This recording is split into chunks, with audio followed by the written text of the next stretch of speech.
Today, I'm going to end this video by telling you what I think is one of the biggest mistakes newer comics make.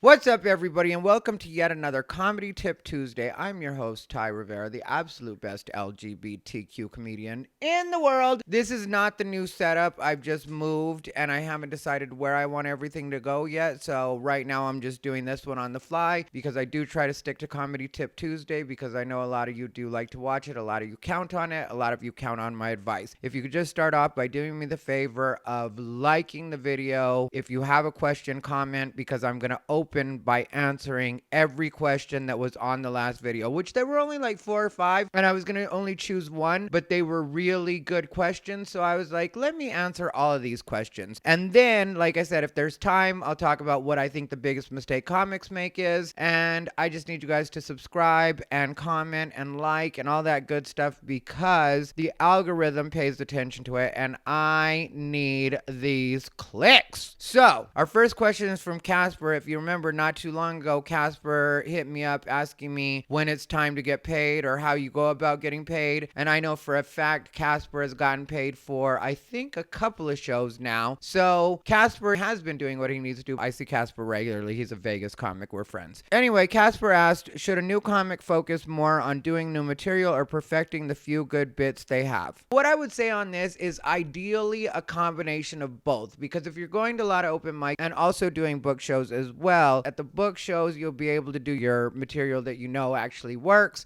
and then at the open mics, that's where you have the freedom to do the newer stuff. And sometimes you can start off with something that you've been doing for a while or you're really familiar with, just to get your confidence, get your legs, get your wording, and then go into the new stuff. That's what works for me in a lot of cases, and I would say that you guys should judge this for yourselves case by case. Like I said before, sometimes it's good to bomb with the material you know works in front of comics that have already heard it, just to keep yourself used to that feeling of discomfort, because that will happen on the road. Sometimes bits that you've been doing that work out really well just don't work in a particular room for some reason. And if you're newer and you're not used to that feeling, you will sometimes spiral. So rather than spiral, what I would say is get yourself used to that feeling in the open mics and use the open mics for what they're for, which is to work on whatever you feel like you need to be working on at the time. So I think that answers the question. I like what you're doing, like I said, Casper, so just keep it up. Robert Real Deal Martinez has been showing up to Thai Comedy Dojo, and I see him growing, so that's great. Anyway,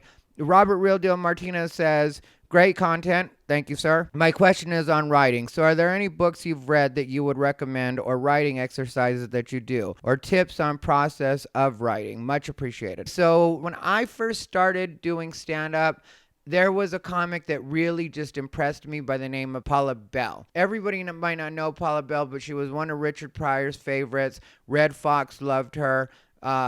She's been doing comedy for a very long time, obviously, since the 80s in LA at the Comedy Store. She's a Comedy Store regular. Super funny and will play for any audience. She's a white woman that looks like a white woman, and she does any kind of room. Black rooms especially love her because she's so crazy, so out there. So when I first met her, she told me that I should check out a book called Comedy Writing Secrets. I read quite a bit of that book, and then I got to a point where I felt like, I feel almost like this book is ruining the surprises that I'm already learning just naturally from doing stand-up and picking it up on my own. So I stopped reading the book at that point, but it was only because I kind of didn't want spoilers, if that makes sense. But I would say that that's a really good book to read.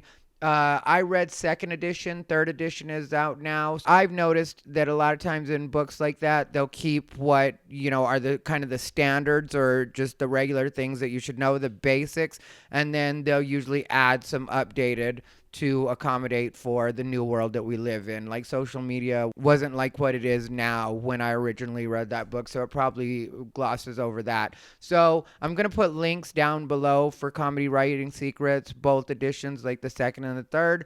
I really did find the book beneficial, even though, like I said, I read it for a while and then I was like, yeah, I don't want to keep reading this just because I don't want to spoil the surprises. But the Comedy Bible, I'll put a link for that. I know that's been beneficial for a lot of people. So I would say if you get a chance, check out the Comedy Bible as well, or maybe none of this will work for you. Writing exercises, I just really, let me not get to lying. Are there any writing exercises specifically I do? No, there really aren't. So I probably wouldn't be a good resource for that particular part of it, but check out the books because, like I said, they're beneficial. I see why people read them. I just, I'm weird. Anyway, Dylan Collins, Dills Chills, who's actually been on Unbothered by Ty Rivera. He's a friend of mine from Chico area. Dylan Collins asked which festivals and competitions are worthwhile and which ones should we avoid.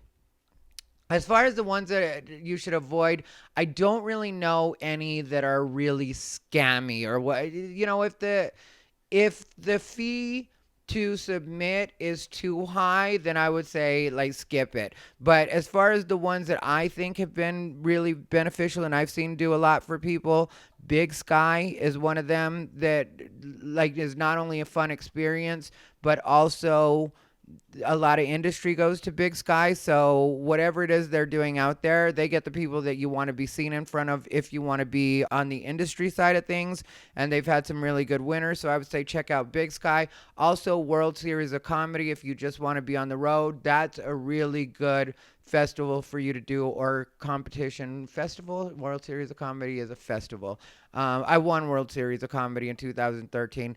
And I got offered a lot of road work. Not all of it's stuff you're going to be able to take if you're not in the Midwest. If you're, a coastal comic, maybe some of them aren't going to be worth it for you. But the people that you meet and the people you'll have access to, because it's held here in Vegas, the finals, and people love to come to Vegas. They tried to do it in another city at some point, but it didn't work out as well. But now they're back in Vegas. And so I would say World Series of Comedy. I know the entrance fee is kind of high, but on that one, I think it's worth it if you want to get road work and you actually want to meet some of the bookers that book some of the more off the beaten path type stuff, which is where you're most likely to start working if you're not like an internet sensation or something like that. Comedian Wayne, who just won set of the night at Ocha Thai last week, has a question, and that question is, when do you know when you're ready to start trying to headline?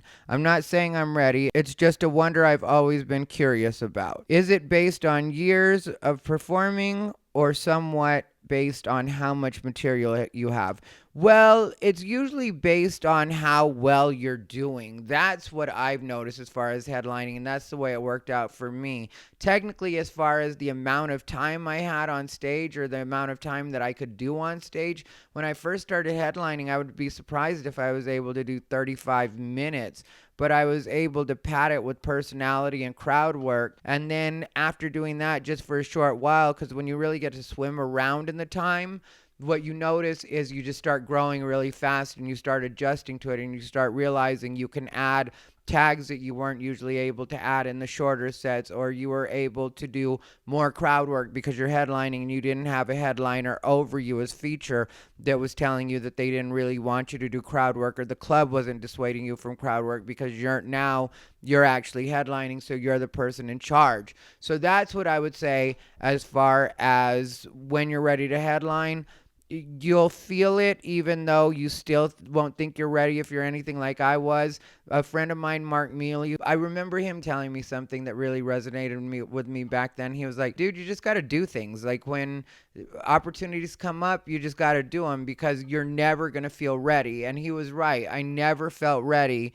And then I just started doing it, and it turned out after a couple of shows, I definitely was ready. So I would say that's more on how you're feeling on the inside. If you're honest with yourself, you know how you're doing at the mics, you know how you're doing at the shows. So just treat it accordingly. If you think you're doing well enough to really be able to headline, then start looking into that a little bit more. I wouldn't tell anybody that you should wait on any particular amount of time, because there is no magical number that like, oh, after 5 years you're ready to headline, after 2 years you're ready to headline. And some people come out of the gate really good, really comfortable on stage, able to have fun, and they just start jumping levels, and there's nothing wrong with that. So Go with how you feel on the inside. Be honest with yourself about how your sets are going. Record yourself so you see how you're doing. It's not just going from memory, because sometimes you'll remember things as being better than they actually were, and sometimes you'll remember them as being worse than they actually were. So that's what I would say on that. Daniel Reed asks, can you explain what pandering to the audience is? Pandering to the audience is basically kissing their asses. You know, it's telling them what they want to hear, what you think they want to hear, what you know they want to hear. It's trying to please them rather than being a comic and telling them what you think is funny, telling them your bits, letting them know about you. That's something I don't do. I don't like to pander. I think that a lot of times audiences see through it, especially ethnic audiences. I see a lot of times like white people will start talking like they're from the streets when they're in a black audience. And it's like, where'd that voice come from, or where'd that accent come from? And I feel like audiences know that too. Like, I did a black room not too long ago, or a room that's predominantly black, and everybody was laughing and having a good time. And then some woman hit me up later and said that I was being racist. And it was a woman that wasn't even at the actual show. It's just I had posted it here online, which I'm open to opinions.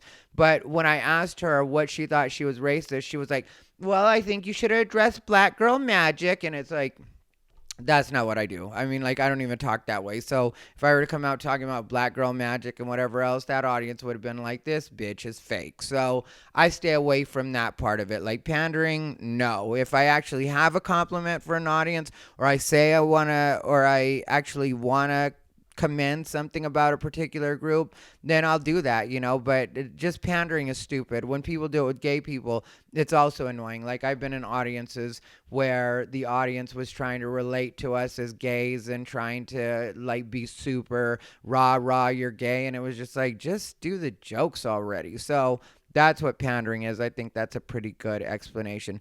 Anyway, we came to the end of our questions. I appreciate all your guys' questions. If you have any other questions, leave them down below in the comments.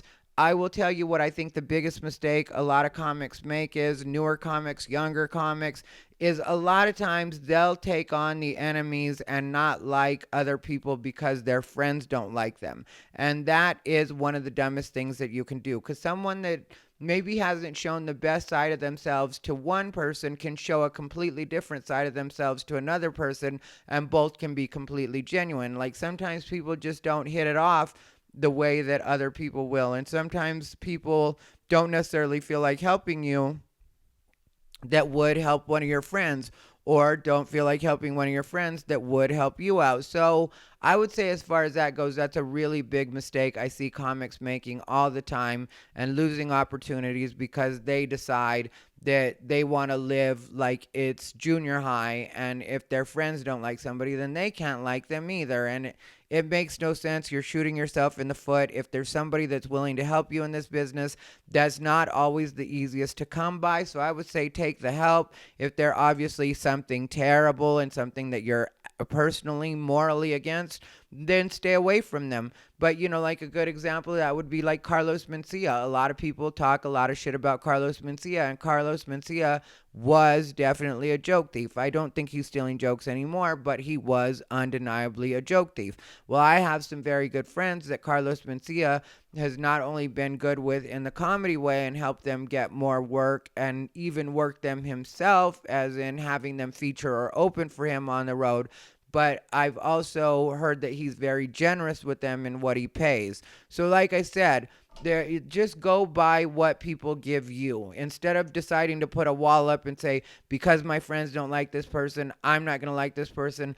Don't fall into that trap, because the truth is, a lot of times your friends will say they don't like somebody, and then they'll on the sneak be asking that person if they could possibly work for them. And that's something I've had happen with me personally, and I've told people before, I'm not a networking opportunity. I'm a comic. I'm a person. So if you're trying to get something from me, I'm going to sense that right away, and I'm going to get rid of you. If you're talking about me behind my back negatively, and I end up hearing about it, and then you're asking me for work, not only will I cut you off, I also will lose respect for you in my mind, even if I don't make a big deal about it or say it publicly. In my mind, I'll just be like, well, that seems kind of shady. Like, you're saying negative things about me, but then on the other side, you're asking me for work. So act accordingly. That's what I would say. If people are treating you nice and being cool with you and showing you kindness, then I would gravitate towards that no matter who it is. And it's always better to have more friends than it is enemies. Even though some people would think maybe I live my life a different way, that's not true at all. I actually have a lot of friends that are stand up comics.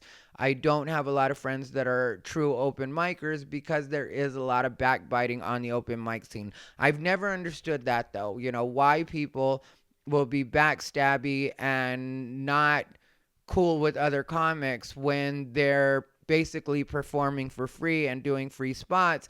But then when comics start getting paid, for some reason, everybody treats each other with respect. I think because after a certain amount of years, you just gain a certain amount of respect for other comics and feel like, well, if they stuck around this long and they're still doing stuff, then, they must be at least somewhat cool. And so it's already hard enough out in the world, so why make it harder on yourselves or each other? That's what I always feel like as far as that goes. And that's why, like I said, sometimes people will be like, Ty, you get in a lot of arguments with other comedians. And I'm like, no, I don't get in a lot of arguments with other comedians. I get in a lot of arguments with open micers. So there's a difference between comedians and open micers.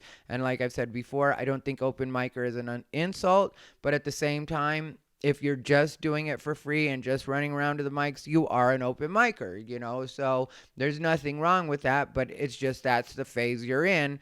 And I feel like especially when you're open micing, you need all the help, experience, and stage time that you can possibly get. And also, sometimes people will be very generous in teaching you about the industry or letting you see how it works when they're dealing with club owners or managers or bookers.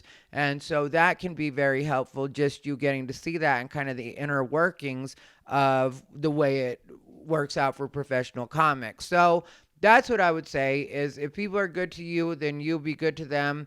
But I don't tell you how to live your life. Like I said, I'm not a life coach. So I tell you how I think you can be a good comic, and that's kind of where my job ends. I hope you guys enjoyed this one. I hope I answered everybody's questions. If I didn't, please send me another comment. I don't think I missed anything, though. I think I've been pretty good about answering everything. Anyway, this has been Comedy Tip Tuesday with Ty Rivera, the absolute best LGBTQ comedian in the world.